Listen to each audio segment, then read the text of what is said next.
미덕과 덕행. 미덕은 사람이 내면에 지닌 성품이나 기질이 고귀함을 뜻하고, 덕행은 그런 성품이 행동으로 실천되는 것이라고 합니다. 우리는 덕을 쌓는다고도 하죠.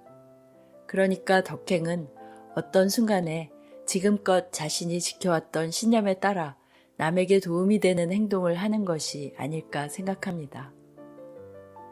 오늘 이야기의 세 남자 모두 미덕을 지닌 참 괜찮은 남자들로 보이는데요. 자신의 부나 지식을 과시하지 않고 기회가 왔을 때 덕행을 베푸는 주인공들의 이야기입니다.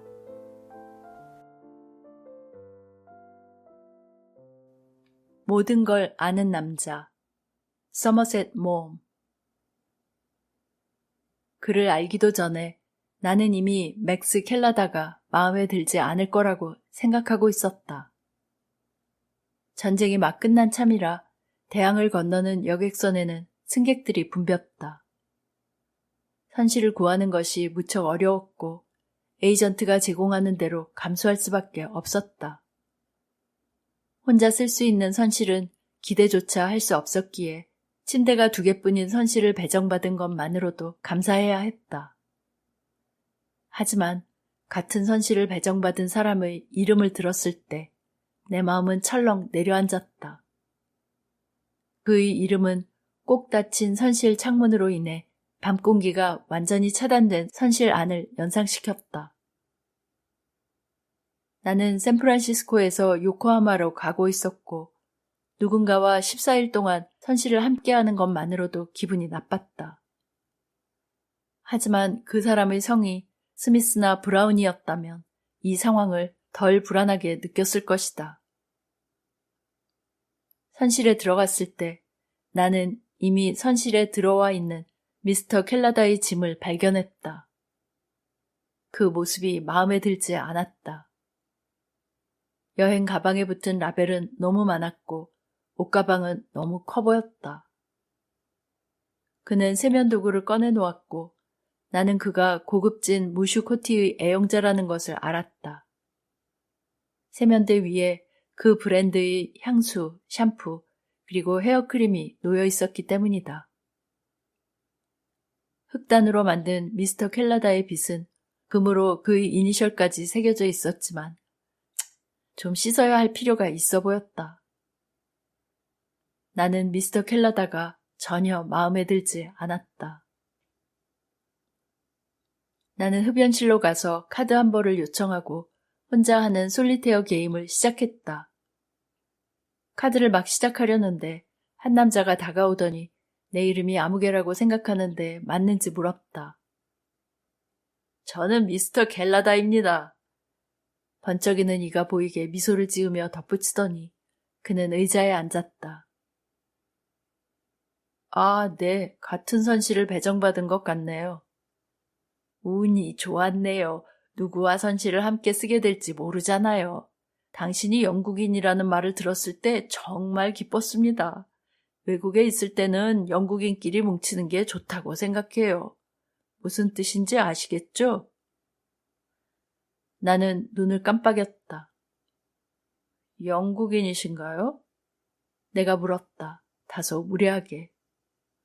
그럼요. 설마 제가 미국인 같아 보이나요? 저는 완전 뼛속까지 영국인입니다. 아무렴요. 증명해 보이기라도 하려는지 미스터 켈라다는 주머니에서 여권을 꺼내 나의 코앞에서 가볍게 흔들었다. 조지 왕은 참 이상한 사람들을 많이도 다스리고 있군. 미스터 켈라다는 작은 키에 건장한 체격으로 깨끗이 면도한 어두운 피부, 살집 있는 매부리 코, 촉촉하게 빛나는 큰 눈을 가지고 있었다. 그의 길고 검은 머리는 매끈하고 곱슬거렸다. 그의 말투는 전혀 영국스러운 느낌이 없을 정도로 유창했고 제스처는 화려했다. 나는 미스터 켈라다의 영국 여권을 자세히 들여다보면 그가 일반적인 영국 하늘보다 더 푸른 하늘 아래에서 태어났다는 사실이 들통날 거라는 확신이 들었다. 무얼 마시고 싶은가요? 그가 나에게 물었다. 나는 그를 의심스럽게 바라보았다. 금주법이 시행 중이었고 이 배에 술은 전무인 듯 보였다. 내가 술이 땡기지 않을 땐 진저에일과 레몬 스쿼시 중 어느 쪽을 더 싫어하는지 모르겠다는 생각을 하고 있는데 미스터 켈라다가 의미심장한 미소를 지었다. 위스키 소다? 아니면 드라이 마티니? 말씀만 하세요. 그는 양쪽 바지 주머니에서 플라스크를 꺼내 테이블에 올려놓았다. 내가 마티니를 선택하고 승무원을 부르자 미스터 켈라다가 얼음과 2개의 잔을 주문했다. 아주 좋은 칵테일이군요. 내가 말했다. 글쎄 그걸로 끝이 아니죠. 만약 배에 당신 친구들이 있다면 그들에게 세상의 모든 술을 가진 친구가 있다고 전해요. 미스터 켈라다는 수다스러웠다. 그는 뉴욕과 샌프란시스코에 대해 이야기했고 연극, 영화, 정치에 대해서 이야기했다. 또한 그는 애국심이 강했다. 영국기 유니언 잭은 웅장한 깃발이지만 이집트나 레바논 출신의 신사가 온 힘을 다해 흔들어대는 모습에서는 에휴, 그 웅장함이 좀 손상되는 듯한 느낌을 지울 수 없다. 미스터 켈라다는 지나치게 친근했다. 거드름을 피우려는 건 아니지만 나는 생면부지 관계에서는 상대의 이름 앞에 미스터를 붙이는 것이 예의라고 생각하지 않을 수 없다. 미스터 켈라다는 아마도 나를 편하게 하려는 마음에서 그런 격식을 차리지 않았던 것 같다. 나는 미스터 켈라다가 마음에 들지 않았다. 나는 그가 자리에 앉았을 때 카드를 옆으로 밀어놓았고 이제 첫 대면의 대화로는 충분히 길었다는 생각에 다시 카드로 돌아갔다. 4위에 3 놓으면 되네. 미스터 켈라다가 말했다. 혼자 카드를 즐기고 있을 때 막 뒤집은 카드를 내가 확인하기도 전에 누가 훈수 놓는 것보다 짜증나는 일도 없을 것이다. 나온다, 나온다. 미스터 켈라다가 외쳤다. 잭 위에 10을 놔야지. 분노와 증오를 품고 나는 카드를 끝냈다. 그러자 그가 카드를 충구렸다. 카드 묘기 좋아하시오? 아니요, 싫습니다. 내가 대답했다. 그럼 이거 하나만 보여드리죠. 그는 3가지를 보여줬다. 그 후 나는 식당으로 내려가 자리를 잡겠다고 말했다. 아, 걱정 말아요. 이미 자리를 맡아놨거든요. 우린 같은 선실을 쓰니 식사도 같은 테이블에서 하는 게 좋을 것 같아서요. 그가 말했다. 나는 미스터 켈라다가 마음에 들지 않았다. 나는 그와 선실을 함께 쓸 뿐만 아니라 하루 세끼를 같은 테이블에서 먹었고 가판이나 한 바퀴 돌아보려 해도 그가 바로 따라붙었다. 그를 무시하는 건 불가능했다. 그는 자신이 환영받지 않는 존재라는 것을 생각조차 해본 적이 없는 듯 했다. 그는 당신이 그를 만나는 걸 자신처럼 반가워할 것이라고 확신했다. 당신의 집에서라면 당신은 그를 현관에서 쫓아내고 문을 쾅 닫았을 텐데. 그래도 그는 자신이 환영받지 못하는 손님이라는 생각은 전혀 하지 못했을 것이다. 그는 사교성이 뛰어나서 3일 만에 배에 있는 모든 사람을 알게 되었다. 그는 모든 일을 주관했다. 복권을 관리하고 경매를 이끌고 스포츠 경기를 위한 상금도 모았으며 쇠고리 던지기와 골프 경기를 조직하고 콘서트를 준비하고 변장 무도회를 기획했다. 그는 언제나 어디에나 있었다. 분명 배에서 가장 미움받는 사람은 그였다. 우리는 그를 모든 걸 아는 남자라고 불렀고 그는 그것을 칭찬으로 받아들였다. 하지만 그를 가장 참을 수 없었던 때는 식사 시간이었다. 식사를 하는 거의 1시간 동안 그는 우리를 마음대로 가지고 놀았다. 그는 쾌활하고 유쾌하며 수다스럽고 논쟁을 좋아했다. 그는 자신이 모든 것을 누구보다 잘 안다고 생각했고 그와 의견이 다르면 그의 지나치게 강한 자존심을 상하게 한 것이었다. 그는 아무리 사소한 주제라도 자신의 생각을 받아들이게 만들 때까지 절대로 말을 그만두지 않았다. 그가 틀릴 수 있다는 생각은 전혀 하지 않았다. 그는 모든 걸 아는 사람이었다. 우리는 의사의 테이블에 앉았다. 미스터 켈라다는 확실히 모든 것을 자기 뜻대로 했을 것이다.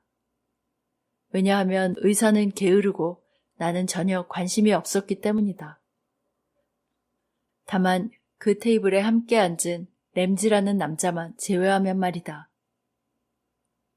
그는 미스터 켈라다처럼 독선적이었고 그 중동인의 확신에 찬 태도에 대해 심하게 반감을 품었다. 그들이 나눈 논쟁은 신랄하고 끝이 없었다.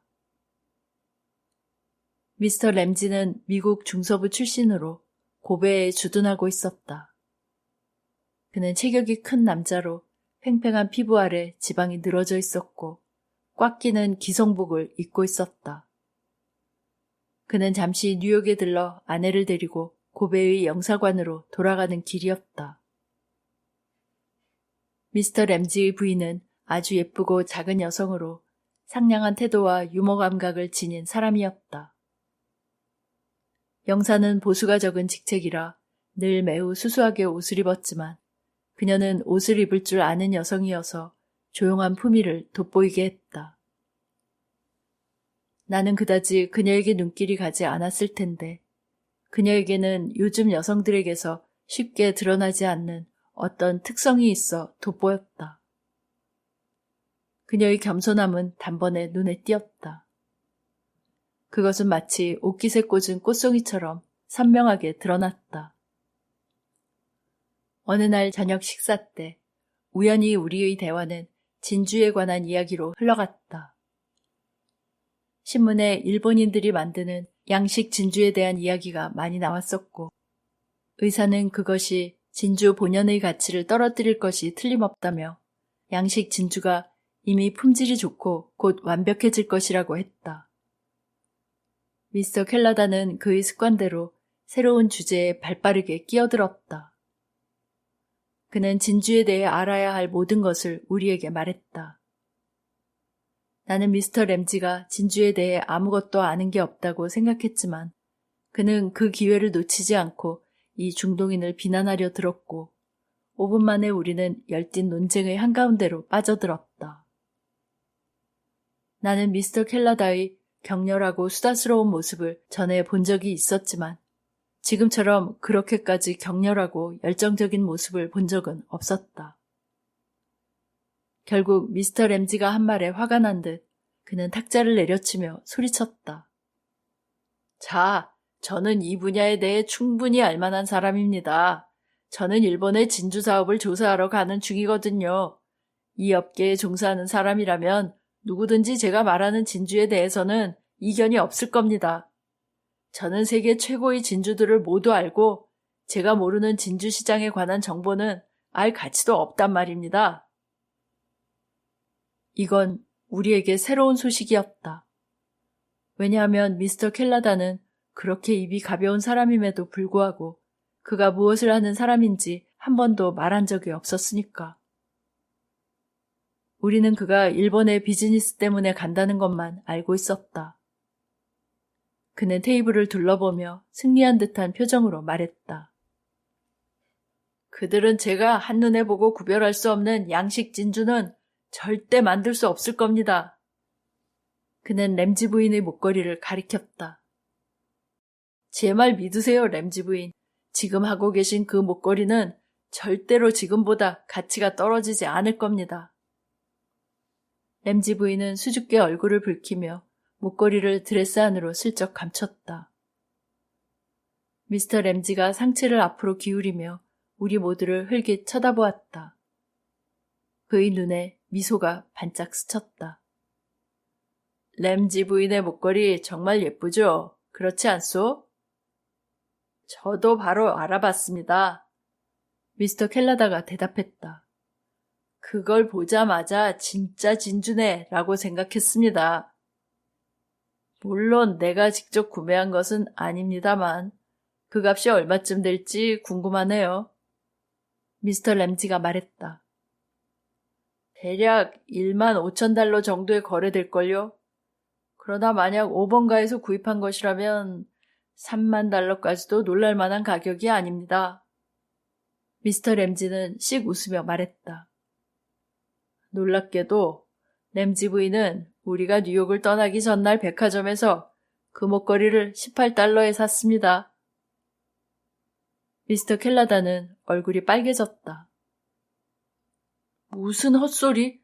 그건 진짜일 뿐만 아니라 크기에 비해 내가 본 것 중에서 가장 훌륭한 진주 목걸이요. 내기하겠소? 난 100달러 걸지. 그건 가짜요. 줬소. 엘머, 확실한 걸 두고 내기하는 건 안 되죠. 아주 살짝 미소를 지으며 램지 부인이 말했다. 그녀의 말투는 부드럽고 겸손했다. 안 된다니? 이렇게 쉽게 돈 벌 기회를 놓친다면 나는 정말 멍청이가 아니오. 하지만 어떻게 증명할 수 있죠? 그녀가 계속했다. 다만 저희 말과 미스터 켈라다의 말이 맞서고 있을 뿐인데요. 목걸이를 한번 보게 해주세요. 만약 가짜라면 금방 알아낼 수 있어요. 저는 100달러를 잃어도 괜찮아요. 미스터 켈라다가 말했다. 보여주구려, 여보. 저 신사가 마음껏 보게 해줘요. 램지 부인은 잠시 망설이다가 잠금 고리에 손을 댔다. 풀 수가 없어요. 그녀가 말했다. 미스터 켈라다는 그냥 제 말을 믿으셔야겠어요. 나는 갑자기 뭔가 불행한 일이 일어날 것 같은 예감이 들었지만 할 말이 떠오르지 않았다. 미스터 램지가 벌떡 일어섰다. 내가 하지. 그는 미스터 켈라다에게 목걸이를 건넸다.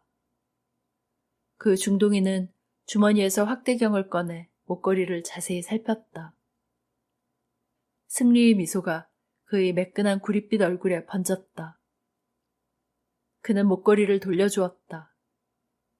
그리고 말을 하려는 순간 갑자기 램지 부인의 얼굴이 그의 눈에 들어왔다. 너무도 창백해서 기절할 것 같은 얼굴이었다. 그녀는 공포에 질린 눈으로 그를 바라보고 있었다. 간절한 호소로 가득 차 있는 그 눈빛은 너무나도 뚜렷해서 왜 남편은 이를 보지 못하는지 의문이 들 정도였다. 입을 반쯤 열다 멈춘 미스터 켈라다의 얼굴이 무척 붉어졌다. 속에서 뭔가를 억누르는 노력이 눈에 보일 정도였다. 제가 착각했군요. 그가 말했다. 굉장히 정교한 모조품이긴 한데 물론 제가 돋보기로 확인하자마자 진짜가 아니라는 걸 알았습니다. 18달러면 그 물건에 딱 어울리는 가격이죠. 그는 지갑에서 100달러짜리 지폐 한 장을 꺼내더니 말없이 미스터 램지에게 건넸다. 아마 다음부터는 그렇게 잘난 척하지 않게 될걸, 젊은 친구. 미스터 램지는 지폐를 받으며 말했다.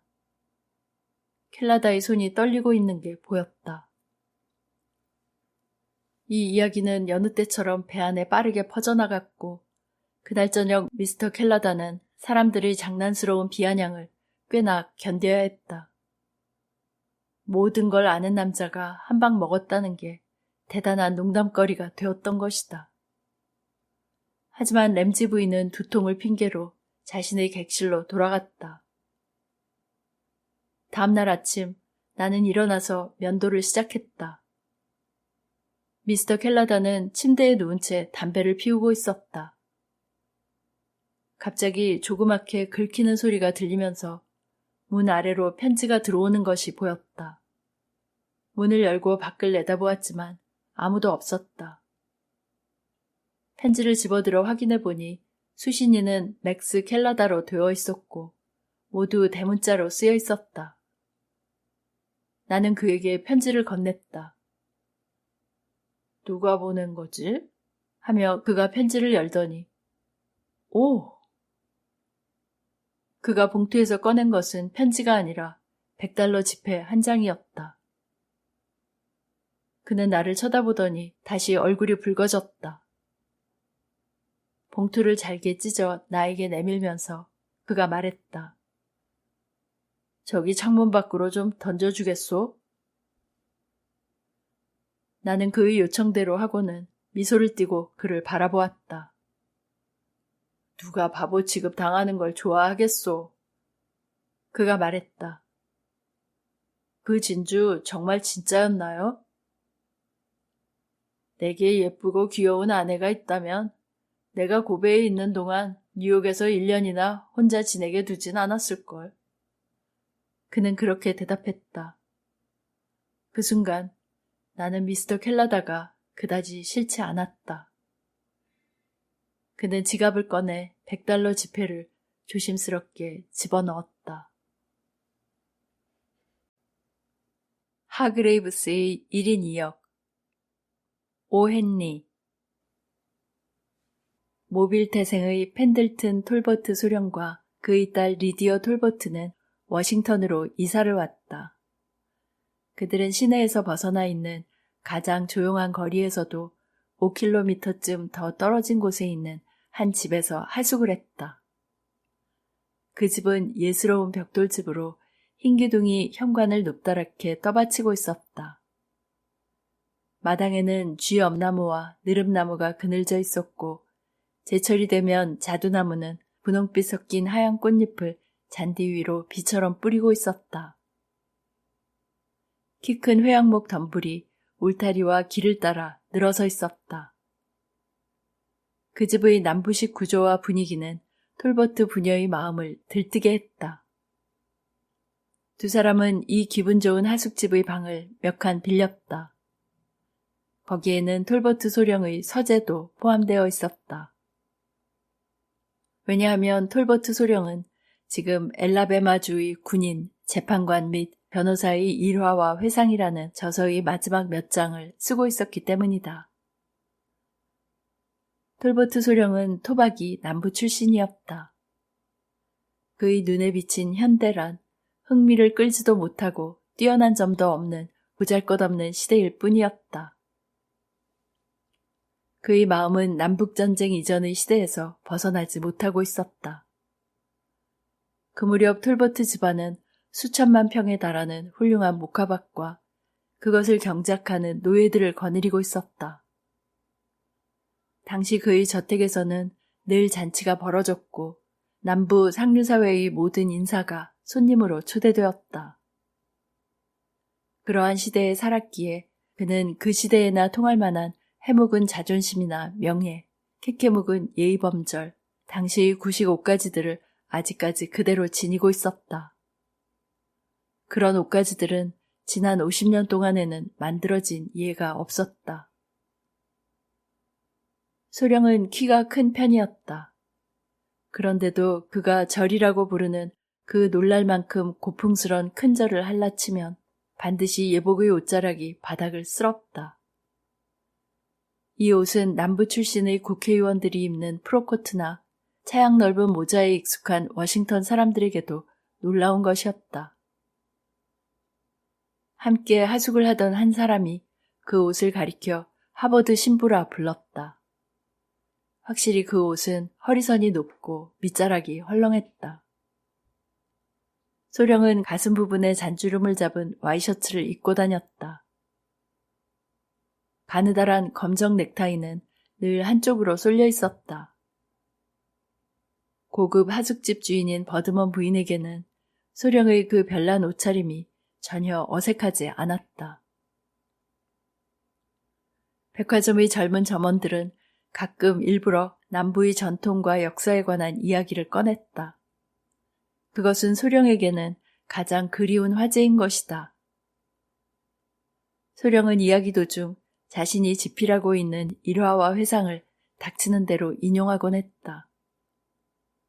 그러나 점원들은 자신들의 의도를 소령이 눈치채지 못하도록 몹시 조심해야 했다.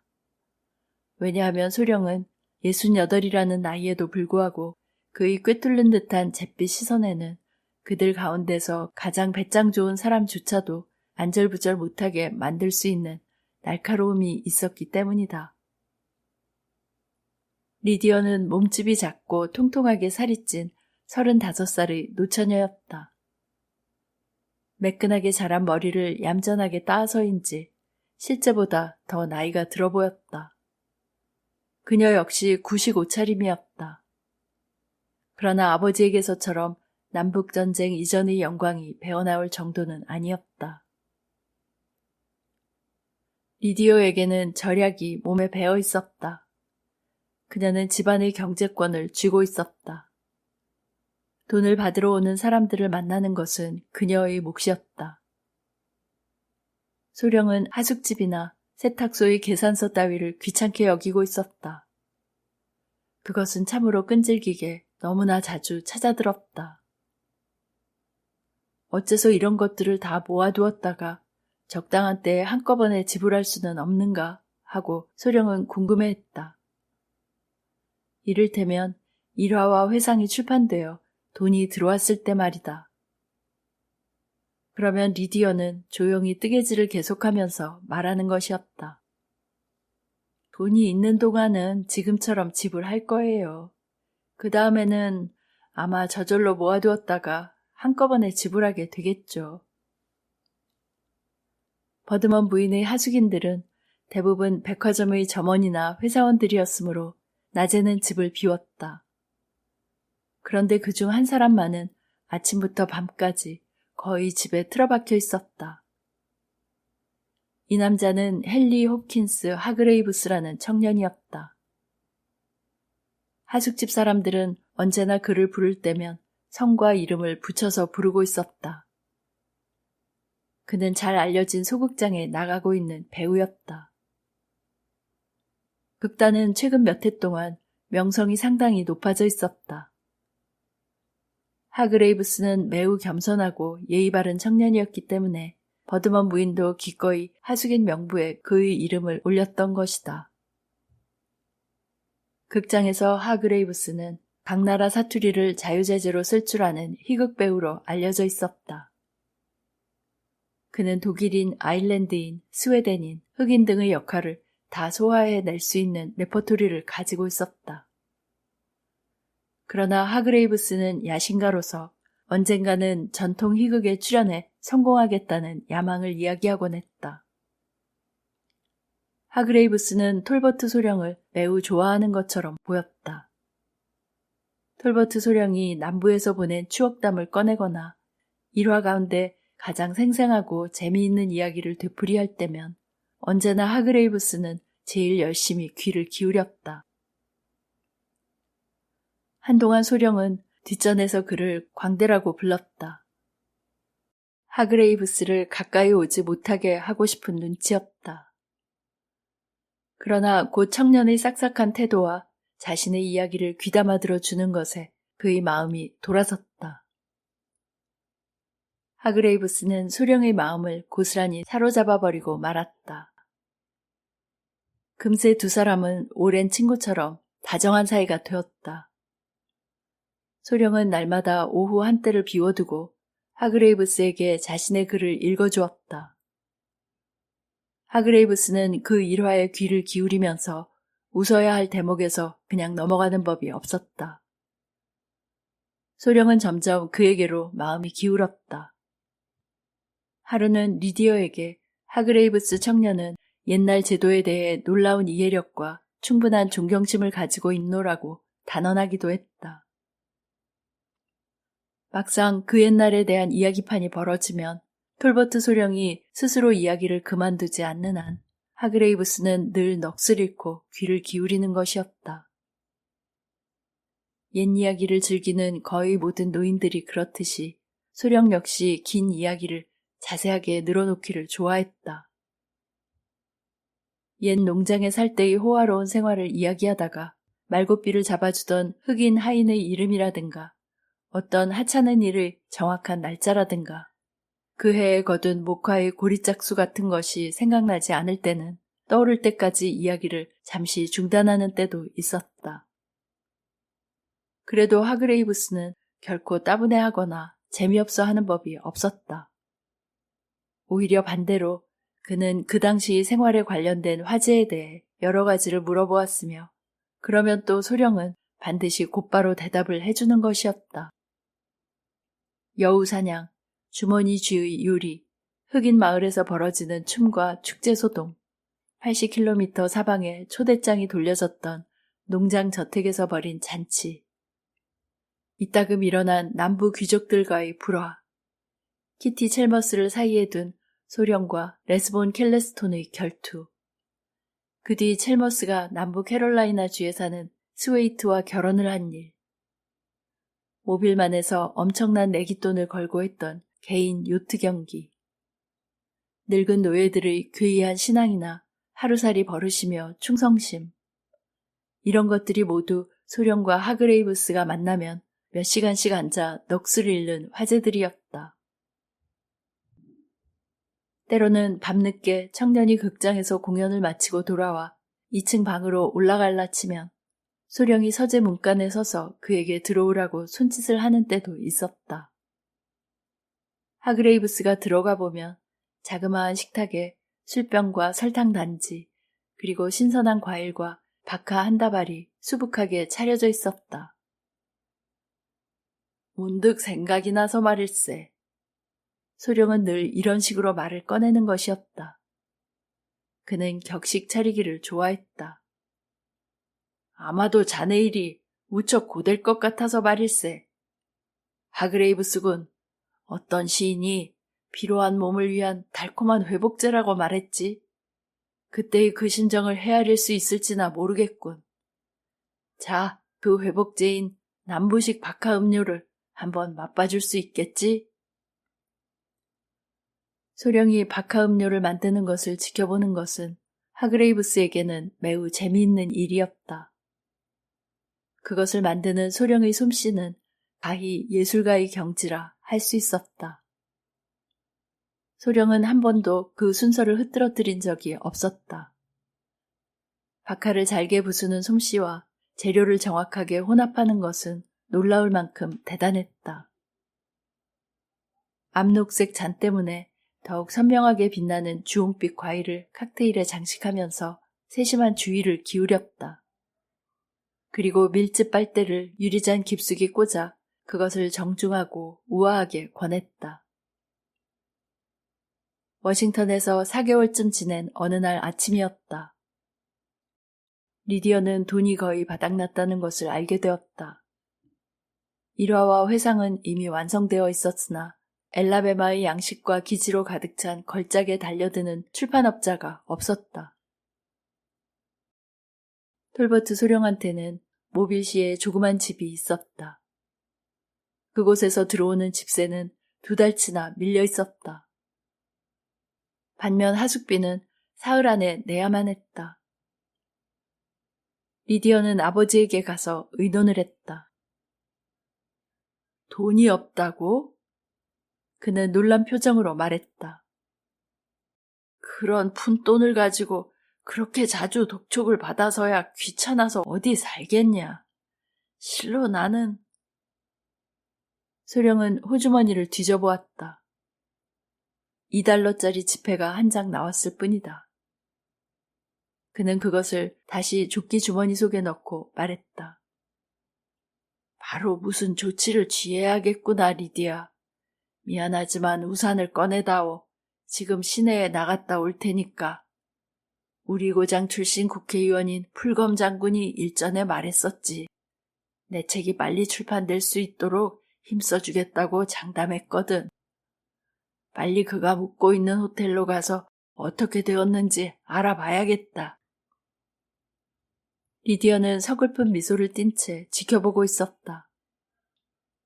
소령은 그 하버드 신부라 불리는 예복의 단추를 끼우고 여느 때처럼 문간에 서서 정중하게 절을 하고 나갔다. 그날 저녁 소령은 어두워져서야 돌아왔다. 풀검 장군은 소령의 원고를 읽어본 출판업자를 만났었다. 그 출판업자는 그 책의 처음부터 끝까지 일관되게 흐르고 있는 지방적이고 계급적인 편견을 마음에 들어하지 않았다. 그것을 없애기 위해 일화 및 그 밖의 것들을 절반 이상 삭제한다면 출판을 고려할 수도 있다고 했다는 것이다. 소령은 몹시 화를 냈으나 리디어 앞에서는 다시 평정을 되찾았다. 아무래도 돈을 마련해야겠어요. 리디어는 콧잔등을 찌푸리며 말했다. 아까 그 2달러 저한테 주세요. 오늘 밤 렐프 아저씨에게 전보를 쳐서 얼마쯤 붙여달라고 하겠어요. 소령은 조끼 위쪽 주머니에서 조그만 봉투를 꺼내 그것을 책상 위에 놓았다.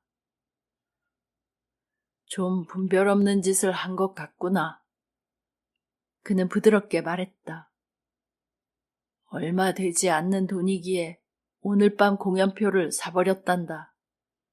리디어, 새로운 전쟁극이야. 워싱턴에서 처음으로 공연을 보는 것이니 너도 기뻐할 줄 알았지. 이 연극에서는 남부에 대해 매우 공평하게 다루고 있다고들 하더구나. 실은 내가 공연히 보고 싶어 표를 샀던 거야. 잔뜩 실망한 리디어는 말없이 두 손을 들었다. 하지만 어차피 입장권을 산 거라면 써버리는 게 나을 것이다. 그래서 그날 밤 두 사람은 활기찬 전주곡을 들으며 극장 안에 앉았다. 리디어도 집안 걱정은 잠시 제쳐두기로 마음먹었다. 소령은 얼룩 하나 없는 깨끗한 리넨 와이셔츠에 단추를 채운 부분만이 드러나는 그 색다른 예복을 입고 있었다. 그는 흰머리를 매끈하게 빗어넘겨 참으로 훌륭하고 의젓해 보였다. 막이 오르고 연극 목련꽃의 일막이 시작되었다. 무대는 전형적인 남부 농장 풍경을 보여주고 있었다. 톨버트 소령은 약간 흥분한 듯한 표정을 지었다. 어머, 이것 좀 보세요. 리디어가 팔꿈치로 소령의 팔을 살짝 건드리며 말했다. 웹스터 켈룬 대령역에 H. 홉킨스 하그레이브스. 손에 쥔 프로그램을 가리키며 소리쳤다. 우리 하숙집에 사는 하그레이브스 씨예요. 아마 그분이 말하던 전통 연극에 처음 출연하는 건가 봐요. 그분한테는 정말 좋은 일이네요. 소령은 안경을 쓰고 딸의 손가락이 가리키고 있는 등장인물의 배역을 살펴보았다. 곧 이막이 오르고 비로소 웹스터 켈룬 대령이 등장했다. 그가 등장하자 톨버트 소령은 그를 잔뜩 노려본 채 주위에 들리도록 크게 신음소리를 냈다. 그는 마치 얼음처럼 굳어버린 것 같기도 했다. 리디어는 나지막하게 무엇라고 중얼거리며 손에 쥔 프로그램을 구겨버렸다. 그럴 수밖에 없었던 것이 켈룬 대령이 톨버트 소령과 똑같은 모습으로 분장을 하고 있었기 때문이다. 머리끝이 곱슬곱슬 말려 올라간 수치 적은 백발, 귀족 냄새가 풍기는 매부리코, 가슴 부분에 잔뜩 주름이 잡힌 와이셔츠, 한쪽 귀 밑으로 비뚤어지게 맨 넥타이 등 톨버트 소령의 모습 그대로를 완벽하게 재현하고 있었다. 켈룬 대령은 톨버트 소령을 완벽하게 모방하기 위해 세상에 둘도 없을 것처럼 보이던 그 예복과 똑같은 코트를 입고 있었다. 높게 달린 헐렁한 깃, 왕족 스타일의 불룩한 허리선, 앞자락이 뒷자락보다 30cm나 길게 늘어져 있는 밑자락 따위는 톨버트 소령의 코트가 아닌 다른 코트에서는 도저히 흉내낼 수 없는 것이었다. 그때부터 소령과 리디어는 마치 마술에 걸린 듯이 앉아서 도도한 톨버트를 흉내낸 연기를 보아야만 했다. 그 연기란 톨버트 소령의 표현에 따르면 썩어빠진 무대에서 연기하는 중상모략일 뿐이었다. 하그레이브스는 기회를 잘 이용했던 것이다. 그는 소령의 말버릇이나 악센트, 억양 따위의 자질구레한 특징부터 거드름이 밴 예법까지 완벽하게 자기 것으로 만들었다. 더구나 모든 인사예법 가운데서도 소령이 가장 자부하고 있는 그 멋진 절을 하그레이브스가 연기하자 관객들은 일제히 일어나 손뼉을 치고 소리를 지르며 열광했다. 리디어는 아버지 쪽을 바라볼 용기가 없어 꼼짝 않고 앉아 있었다. 이따금 그녀는 아버지 쪽에 놓인 손을 살며시 볼에 가져갔다. 그것은 괘씸하다고 생각하면서도 어쩔 수 없이 북받쳐 오르는 웃음을 감추려는 것이었다. 하그레이브스의 뻔뻔스런 연기는 산막이 되자 절정에 달했다. 그 장면은 켈룬 대령이 이웃 농장주 몇 사람을 초대하여 접대하는 대목이었다. 친구들에게 둘러싸인 채 무대 중앙의 식탁 앞에 서서 그는 손님들을 위해 능숙한 솜씨로 박하 음료를 만들어 주었다. 그러면서 목련꽃의 절정 부분을 늘어놓는 것이었다. 그 독백은 아무도 흉내낼 수 없는 독특한 것이었다. 톨버트 소령은 가만히 앉아 있었으나 분노로 얼굴이 새파랗게 질려 있었다. 자신의 소중한 이야기가 되풀이되고 있었고 스스로 자신하고 있던 이론이나 자신의 취미가 과장되게 꾸며져 있었다. 그리고 일화와 회상 속의 꿈이 함부로 들추어지고 왜곡되어 있었다. 소령이 아끼는 이야기, 소령과 레스본 켈레스톤의 결투 이야기도 빠지지 않았다. 그 이야기는 소령 자신이 말할 때보다 더 정열적이고 자화자찬 시기였으며 보다 예술적으로 다듬어져 있었다. 그 독백은 박하 음료를 만드는 방법에 대한 설명으로 끝났다. 그것은 감칠맛 나고 재기가 넘치는 짧은 대사였다. 그 대사에는 실제 박하 음료를 만드는 장면이 따라 나왔다. 여기서 톨버트 소령의 섬세하지만 화려한 솜씨가 한치의 어긋남도 없이 재현된 것이다. 천분의 1만큼이라도 더 세게 눌러 짜낸다면 여러분, 하늘이 내려준 이 식물의 기가 막힌 향기 대신에 쓴맛을 보게 될 겁니다. 하그레이브스는 소령의 말을 그대로 빌려 연기했다. 더불어 담배를 다루는 소령의 우아한 손놀림과 밀짚 빨대를 고르는 그의 진지한 태도까지를 모방하고 있었던 것이다. 이 장면이 끝나자 경탄한 관객들은 모두 자리에서 일어나 우레와 같은 박수를 보냈다. 전형적인 인물에 대한 묘사가 매우 정확하고 믿을만하고 철저했기 때문이다. 정작 연극의 주연 배우들이 무색해질 지경이었다. 관객들이 앙코르를 외치자 하그레이브스는 내려진 막 앞으로 나와 절을 했다. 그는 성공을 거둔 것이다. 그의 앳된 얼굴은 흥분된 표정으로 빛나고 있었다. 그때서야 리디어는 고개를 돌려 소령을 쳐다보았다. 그의 콧구멍은 물고기의 아가미처럼 벌렁거리고 있었다.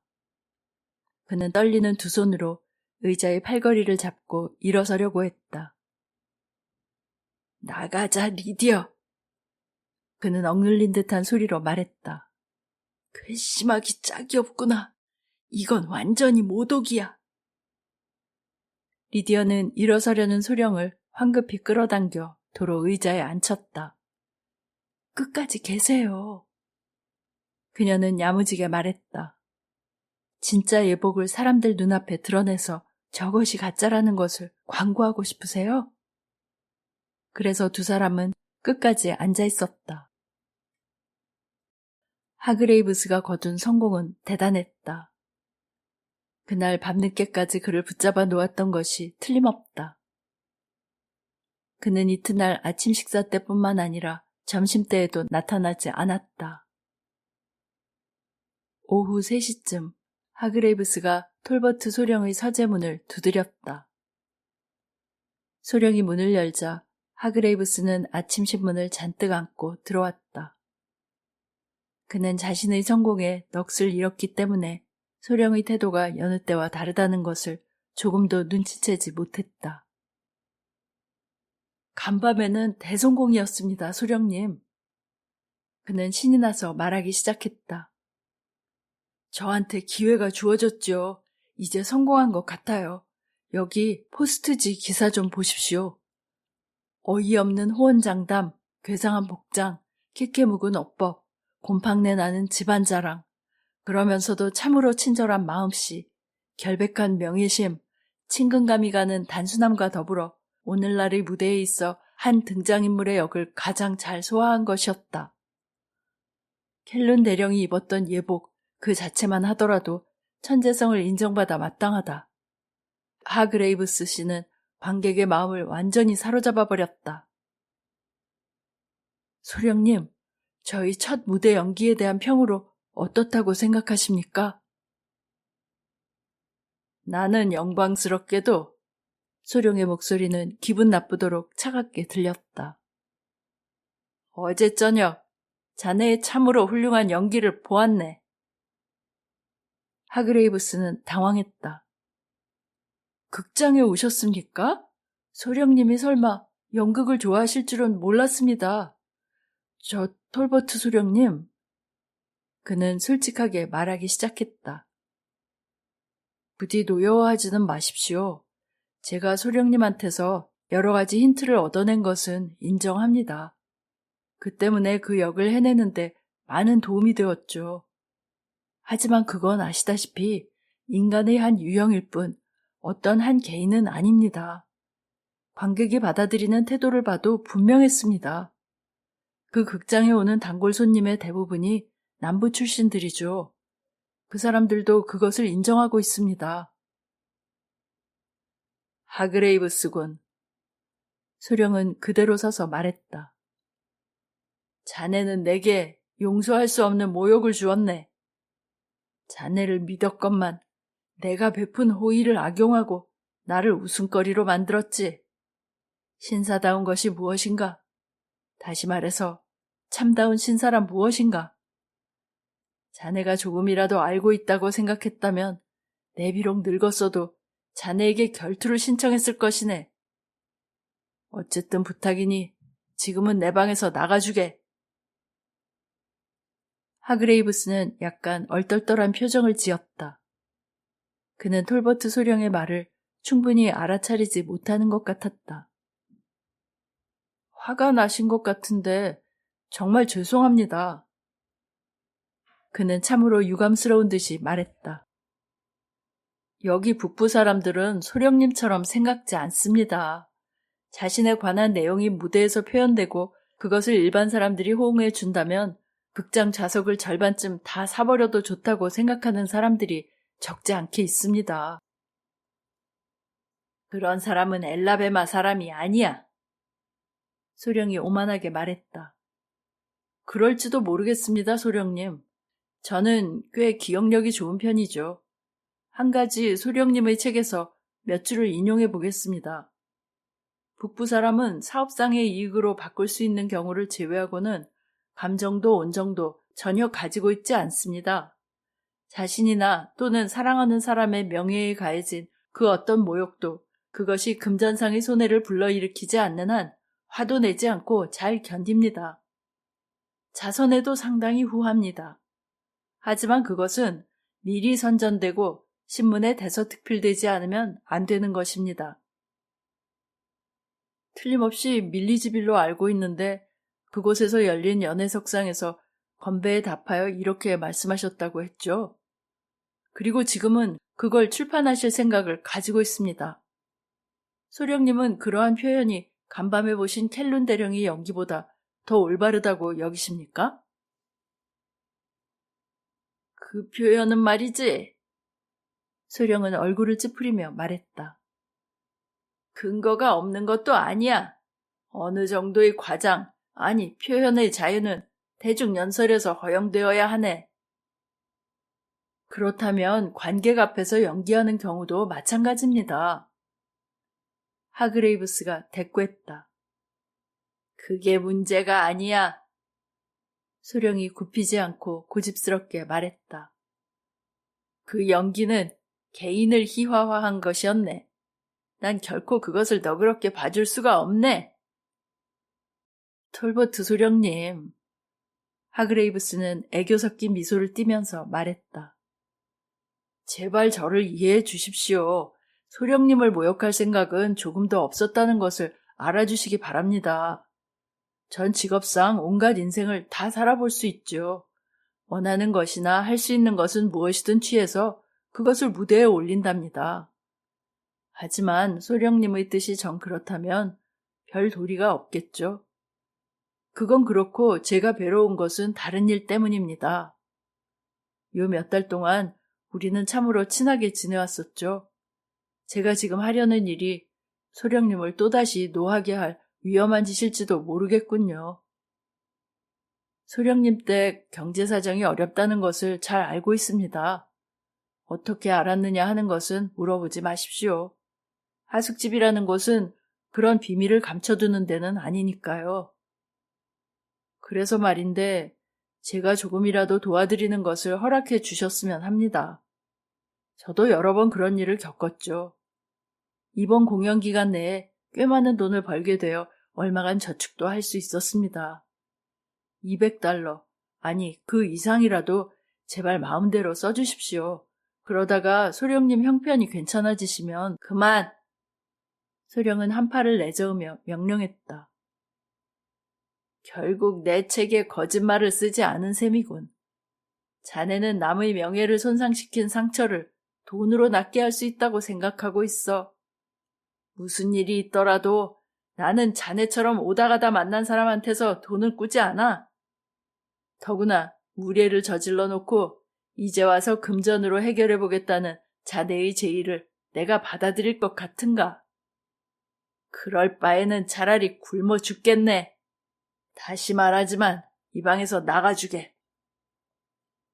하그레이브스는 더는 말하지 않고 나갔다. 그는 그날 하숙집을 떠났다. 저녁 식사 자리에서 버드먼 부인은 목련꽃이 번화가의 극장으로 옮겨 일주일 동안 상영된다고 말했다. 톨버트 소령과 리디어는 형편이 여의치 않았다. 소령이 거리낌 없이 돈을 꿔달라고 말할 만한 사람이 워싱턴에는 한 사람도 없었다. 리디어는 렐프 아저씨에게 편지를 보냈다. 하지만 아저씨도 가난한 사람이라서 과연 돈을 보내줄 수 있을지 어떨지는 장담하기 어려웠다. 소령은 꽤 혼란스러웠다. 고향 집세가 체납되어 송금이 늦어지고 있기 때문이었다.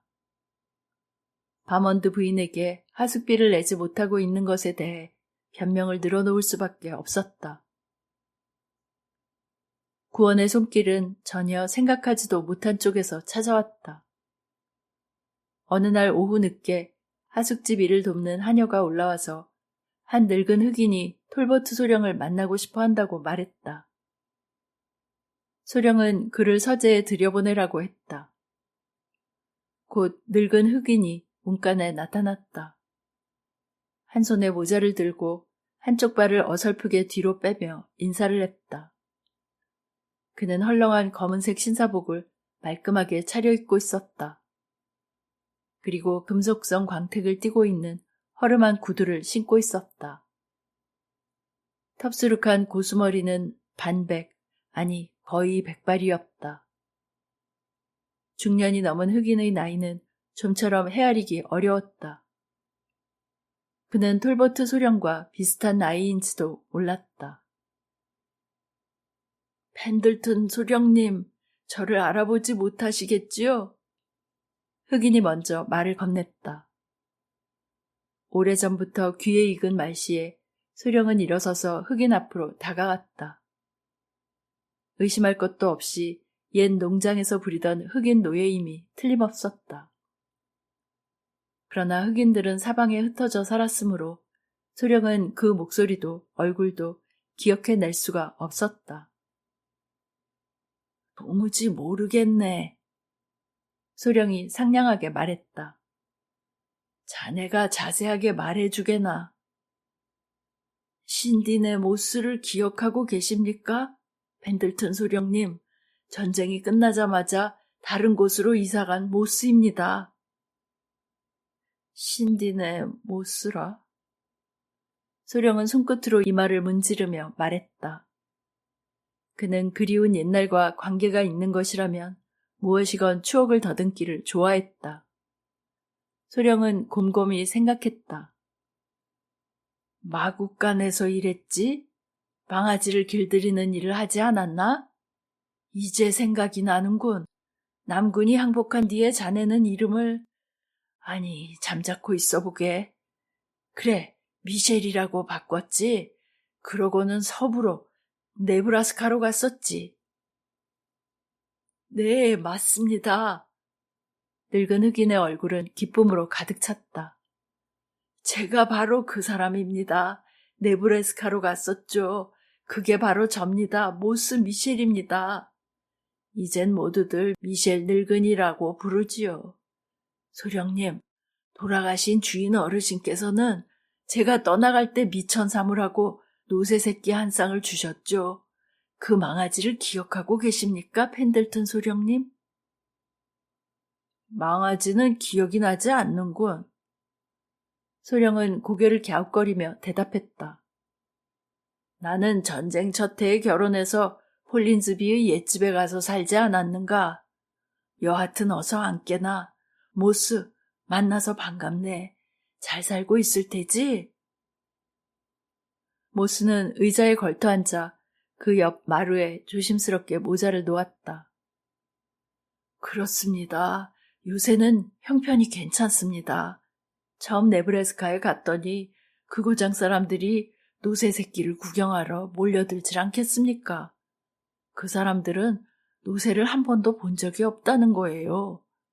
그래서 저는 $300를 받고 노새 새끼 2마리를 팔았습죠. 정말 $300를 받았습죠. 그리고 저는 대장간을 열었죠. 거기에서 얼마간 돈을 모아 땅을 좀 샀고요. 저와 마누라는 아이를 7 키웠는데 둘은 죽었지만 나머지는 모두 잘 자라고 있습니다. 4년 전에는 철도가 놓여서 제 땅 한복판에 마을이 생겼죠. 그래서 소령님, 이 늙은이는 재물과 땅을 모두 합해 이제는 수천 달러를 가진 부자가 되었습니다. 그거 참 잘 됐구나. 소령은 진심으로 말했다. 정말 반가운 얘기야. 그런데 펜들턴 소령님, 리디어라고 부르던 그 귀여운 아가씨도 이제는 아주 몰라보게 자랐겠죠? 소령은 문 쪽으로 다가가 소리쳤다. 리디어, 이리 좀 건너오너라. 이제는 어른이 된 리디어는 약간 걱정거리가 있는 듯한 얼굴로 들어왔다. 아이고, 거 보십시오. 제가 말씀드린 대로군요. 그 아가씨가 몰라보게 많이 자랐으리라는 것을 알았습니다. 아가씨, 모스 늙은이를 아시겠어요? 리디어, 이 사람은 신디 아주머니가 사시던 곳의 모스란다. 내가 2살 때 서부로 떠나갔지. 소령이 리디어에게 설명했다. 글쎄요. 리디어는 고개를 갸웃거렸다. 그랬었군요. 그 나이에 모스 아저씨를 기억하기란 어렵죠. 모스 아저씨 말대로 저는 이제 어른이 되었고 그건 아주 옛날 일이잖아요. 제가 아저씨를 알아보지는 못한다 하더라도 어쨌든 만나 뵙게 되어 정말 반가워요. 리디어는 진심으로 기뻐했다. 소령도 마찬가지였다. 생생하고 구체적인 어떤 것이 그들에게 행복했던 과거를 되살려준 것이다. 세 사람은 자리에 앉아 옛날 이야기를 나누었다. 소령과 늙은 모스는 농장 풍경이나 그 시절을 되돌아보며 서로 틀린 것을 바로잡아 주기도 하고 같이 맞장구를 치기도 했다. 소령은 모스에게 무엇을 하러 집을 멀리 떠나서 여기까지 왔느냐고 물었다. 저는 침례교도 대회 대표입니다. 모스가 설명했다. 이곳에서 침례교 대회가 열리고 있습니다. 제가 설교를 해본 일은 지금까지 한 번도 없죠. 그래도 교회에서는 장로 일을 맡아보고 있거든요. 또 비용도 낼 만한 형편이 되니 모두가 저를 대표로 보낸 것입니다. 그런데 우리가 워싱턴에 있다는 것은 어떻게 알았나요? 리디어가 물었다. 제가 묵고 있는 호텔에 모빌에서 온 흑인 한 사람이 일하고 있어요. 그 사람이 어느 날 아침 이 댁에서 펜들튼 소령님이 나오시는 것을 보았다고 알려주었죠. 모스는 호주머니에 손을 쑤셔 넣으며 말을 이었다. 제가 여기 온 것은 고향분들을 만나 뵙는 일 말고도 실은 펜들튼 소령님께 꾼돈을 돌려드리고 싶었기 때문입니다. 나한테서 꾼돈이라니. 소령이 놀라서 되물었다. 네, 300달러 있죠. 모스는 둘둘 마른 지폐 뭉치를 소령 앞에 내밀었다. 제가 그곳을 떠날 때 주인 어르신께서 말씀하셨습니다. 모스야, 그 노새 새끼를 갖고 가거라. 돈은 내가 형편이 나아졌을 때 갚으면 되느니라. 네, 이렇게 말씀하셨습니다. 전쟁 때문에 주인 어르신께서는 가난해지셨죠. 그리고 어르신은 이미 돌아가셨으니 제 빚은 이제 펜들튼 소령님께 옮겨진 셈이죠. 300달러입니다. 모스 늙은이도 이제는 충분히 갚을 능력이 있게 된 거지요. 철도회사가 제 땅을 샀을 때 노새값은 따로 떼어두었던 거랍니다. 펜들튼 소령님, 돈을 세어보십시오. 그게 노새를 판 값입니다. 톨버트 소령의 눈에 눈물이 글썽거렸다. 그는 한쪽 손으로 모스의 손을 잡고 나머지 손은 그의 어깨에 얹었다. 오, 충실한 종이여. 소령은 떨리는 목소리로 말했다. 사실을 말하자면 나는 일주일 전부터 빈털터리가 되었다네. 모스, 우린 이 돈을 받기로 하겠네. 이건 어느 의미에선 빚을 갚는 돈이지만 동시에 옛 제도에 대한 충성과 헌신의 표시이기도 하기 때문이야. 예, 리디어, 그 돈을 받아둬라. 나보다는 내가 지출관계에 대해 더 잘 알 테니까. 아가씨, 받아주십시오. 이건 두 분 것입니다. 톨버트 댁의 돈입니다. 모스가 돌아간 뒤 리디어는 실컷 울었다. 기쁨의 눈물이었다. 소령은 얼굴을 방구석으로 돌린 채 줄곧 담뱃다만 붙잡고 있었다. 그로부터 톨버트 집안에는 다시 평화가 찾아왔다. 리디어의 얼굴에도 근심스러운 표정이 사라졌다. 소령은 새로 만든 예복을 입고 나타났다. 그 모습은 옛날 황금시대의 추억을 의인화한 밀랍인형 같았다. 일화와 회상의 원고를 읽어본 다른 출판업자는 지나치게 눈에 거슬리는 부분만 조금 수정하거나 표현을 약간 부드럽게 고치자고 제안했다. 그렇게 하면 확실히 재미있고 잘 팔리는 책이 되리라고 여겼다. 이미 모든 게 순조롭게 진전되어 가고 있었다. 또한 실제로 찾아온 행복보다 더 감미로운 희망의 손길이 찾아오지 말라는 법도 없었다. 두 사람에게 행운이 찾아든 지 일주일쯤 지난 어느 날, 하녀가 리디어 앞으로 온 편지를 그녀 방에 가져다 주었다. 소인을 보니 뉴욕에서 붙인 것이었다. 뉴욕에는 아는 사람이 없었으므로 리디어는 조금 이상하게 여겼다. 가슴을 두근거리며 책상 앞에 앉아 편지를 뜯어보았다. 사연은 다음과 같았다. 리디어 톨버트 아가씨께 제 행운을 아시면 반드시 기뻐해 주시리라 믿습니다.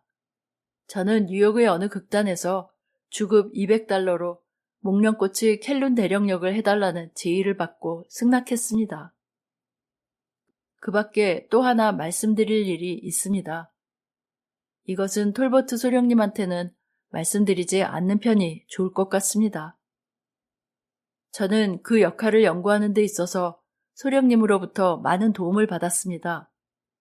그 일로 인해 소령님의 기분을 상하게 해드린 데 대해 무언가 보상하고 싶은 생각이 절실했습니다.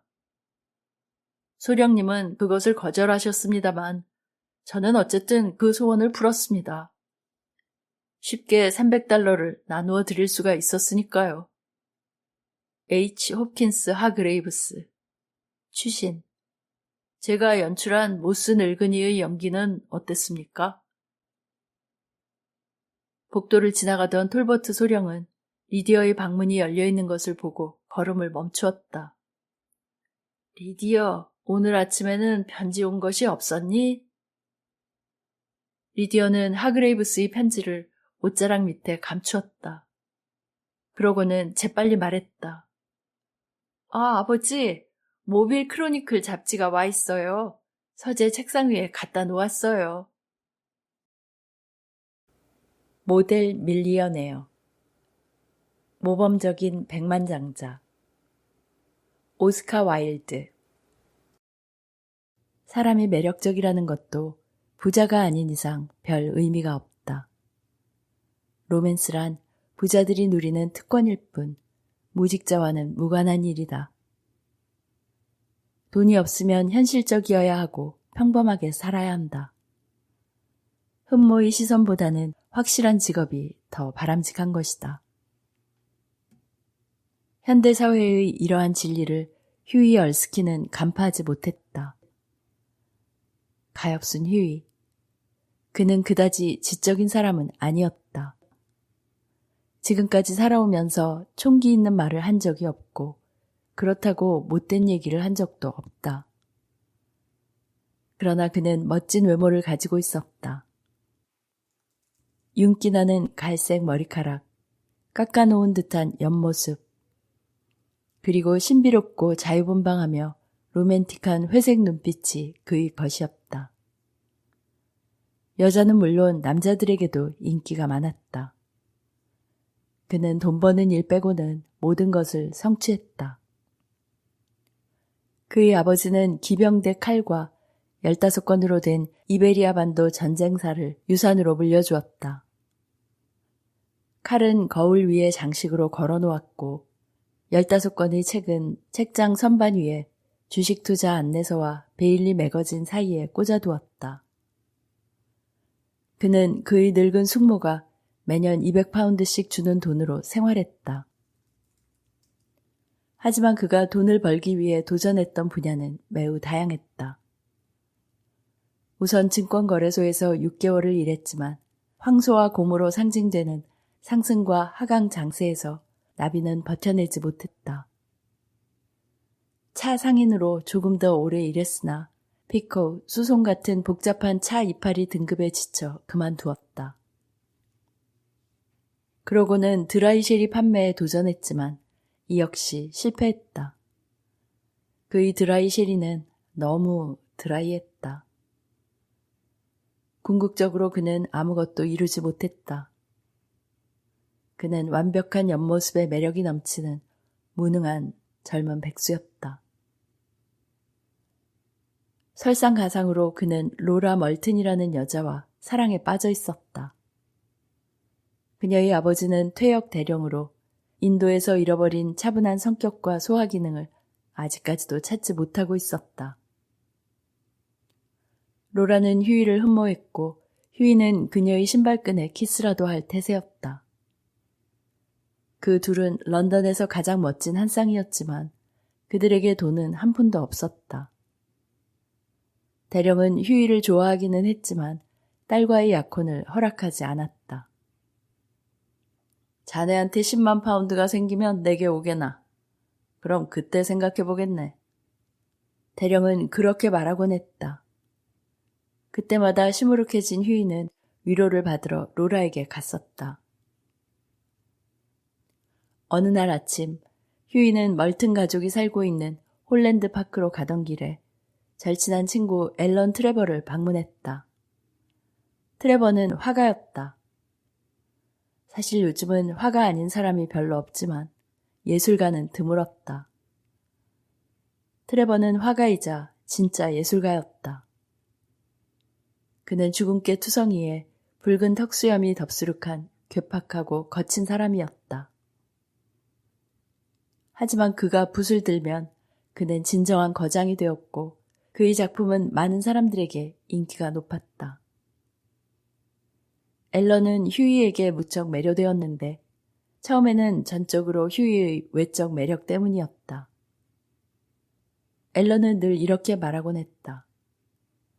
화가가 꼭 알고 있어야 할 사람은 야성적이고 아름다운 사람들이야.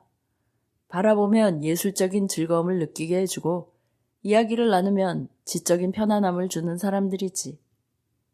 멋진 신사들과 애교 넘치는 숙녀들이 세상을 통치해야 해. 적어도 그들이 세상을 지배해야 한다고.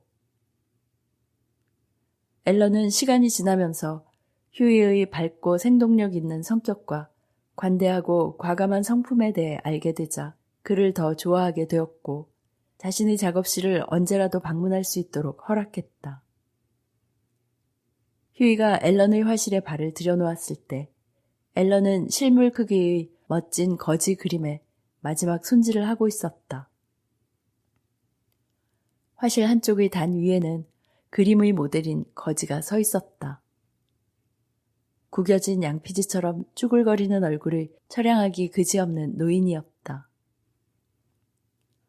노인의 어깨 위에는 여기저기 낡고 해진 볼품없는 갈색 코트가 걸쳐져 있었고 신발은 온통 꿰매고 덧대어진 낡은 것이었다. 그의 한 손은 국어를 위해 닳고 다른 모자를 들고 있고 다른 한 손은 조잡한 지팡이를 짚고 있었다. 정말 놀라운 모델이군. 휴이가 친구와 악수를 하며 속삭였다. 놀랍다고? 트레버가 큰 소리로 말했다. 듣고 보니 그러네. 저런 거지는 일상에서 쉽게 만날 수 없으니까. 우연히 찾은 귀한 보물이지. 발라스케즈의 초상화 인물이 살아난 것 같지 않아? 내게는 별과 같은 존재. 렘브란트라면 바로 그를 모델 삼아 판화 제작을 했을걸? 가엾은 노인이네. 휴이가 말했다. 불쌍하기 그지없군. 그렇지만 추측컨대 자네 같은 화가들은 저 얼굴을 저 사람의 값진 재산쯤으로 생각하겠지? 당연하지. 자네라도 행복한 거지를 그리고 싶지는 않을 테지. 안 그래? 저 노인은 모델비로 얼마를 받지? 휴이가 등받이에 없는 소파에 편안히 앉으며 물었다. 1시간에 1실링? 앨런, 그림값으로는 얼마를 받는데? 이 그림은 2,000을 받으려고. 2,000파운드? 아니, 2,000 기니. 화가, 시인, 그리고 의사들은 언제나 기니로 받지. 그렇다면 모델도 작품값의 일정 부분을 받아야 할 것 같은데? 저들도 자네만큼이나 힘들게 일하잖아. 휴이가 웃으며 말했다. 말도 안 되는 소리 하지 마라. 하루 종일 이젤 앞에 서서 한 켜 한 켜 붓질을 하는 것은 화가란 말이야. 자네가 무슨 말을 하는지 이해는 하지. 하지만 그림 그리는 일도 막노동 이상의 육체적 노력이 필요하다는 점 알아주기 바라. 자, 이제 잡담은 그만하자고. 난 지금 몹시 바빠. 담배 한 대 피면서 조용히 있어줘. 얼마 후에 하인이 들어와 액자를 만드는 사람이 트레버와 이야기를 하고 싶어 한다고 전했다. 휴이, 금방 돌아올 테니 가지 말고 있어. 트레버가 말하면서 작업실에서 나갔다. 늙은 거지는 트레버가 잠시 자리를 비운 틈을 이용해 뒤에 있던 나무 벤치에서 휴식을 취했다. 그의 모습이 너무나 불쌍하고 비참해 보여 휴이는 자신도 모르게 연민을 느꼈다. 그는 주머니에 손을 넣어 동전을 확인해 보았다. 쏘버린 금화 하나와 구리동전 몇 개가 손에 잡혔다. 불쌍한 노인네. 나보다는 저 노인에게 이 돈이 더 필요하겠군. 대신 난 2주 동안 마차를 탈 수 없게 되겠지만.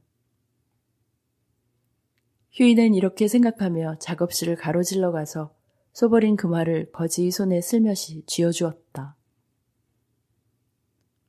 깜짝 놀란 늙은 거지 메마른 입술 위로 옅은 미소가 스쳐 지나가며 그는 감사합니다, 선생님, 감사합니다 하고 말했다.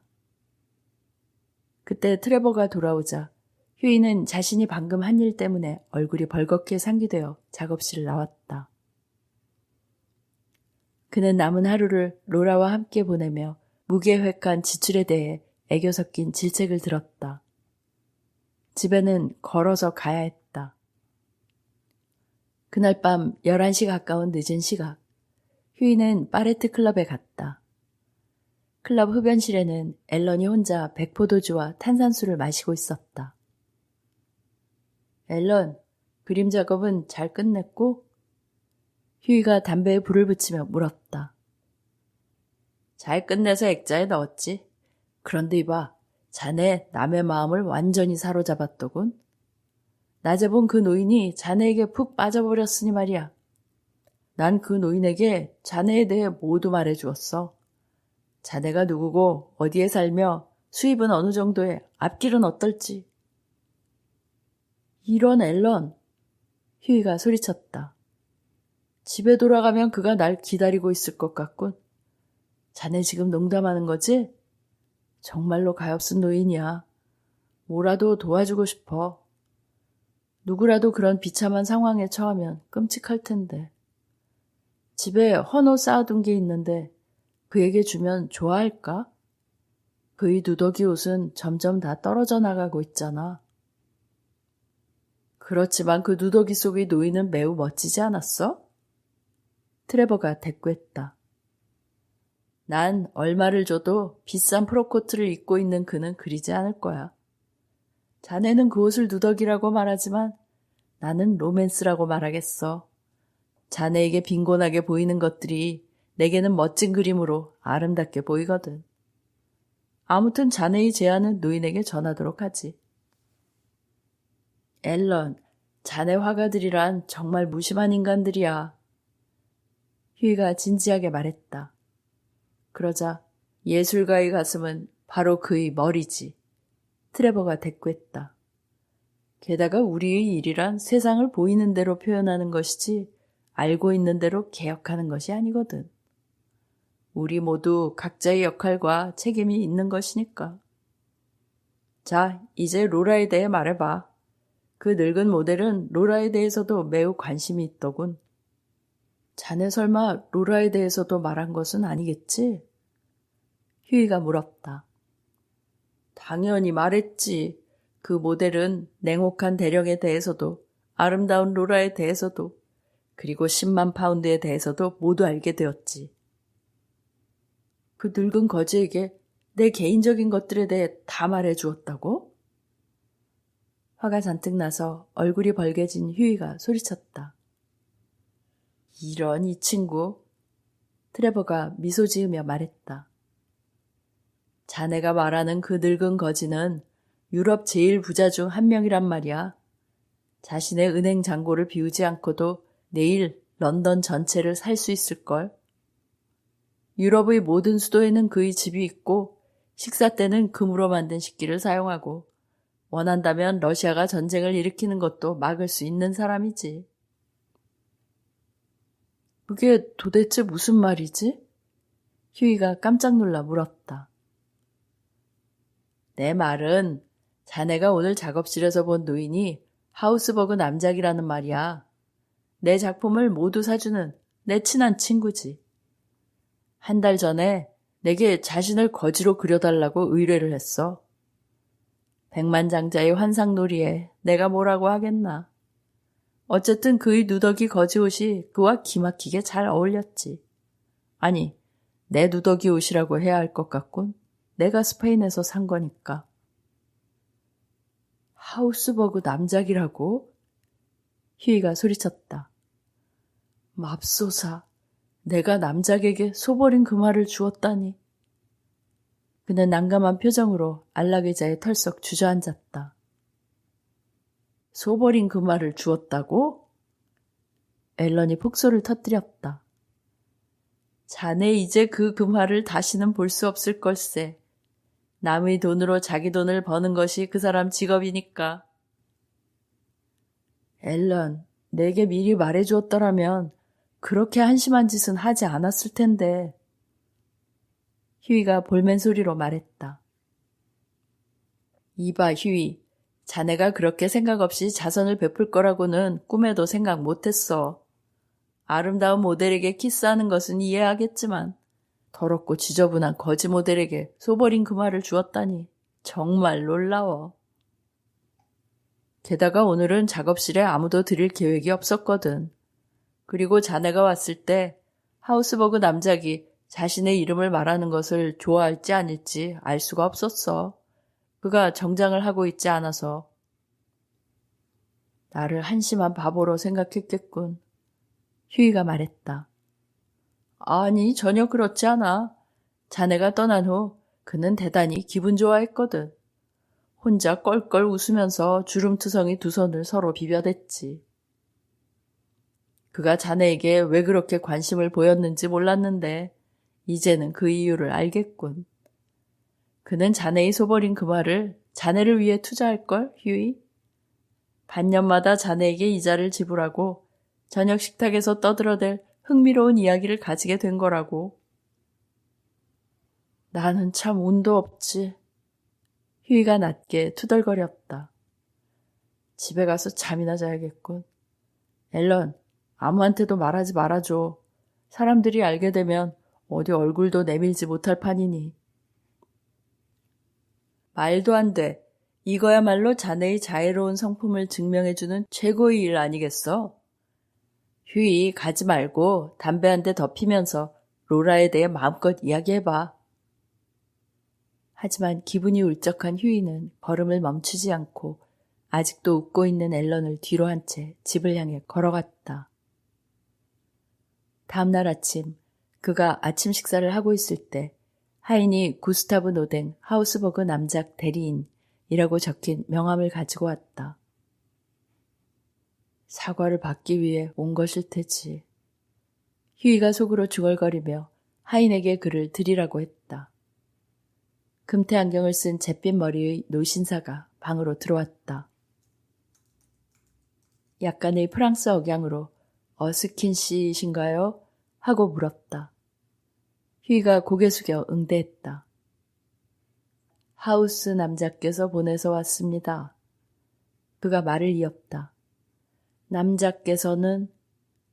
남자께 저희 진심 어린 사과를 전해주십시오. 휴이가 더듬거리며 말했다. 남자께서는 저에게 이 편지를 전해드리라고 하셨습니다. 노신사는 미소를 지으며 봉해진 편지를 내밀었다. 편지의 겉면에는 휴이 얼스킨과 로라 멀튼의 결혼 선물, 늙은 거지로부터 이렇게 적혀 있었고 안에는 10만 파운드의 수표가 들어있었다. 두 사람의 결혼식에서 앨런 트레버는 들러리를 섰고 남작은 다음날 아침 식사에서 축사를 했다. 화가 앨런 트레버는 생각했다. 백만장자 모델을 찾기도 어렵지만 백만장자의 모델을 찾기란 더욱더 어렵지.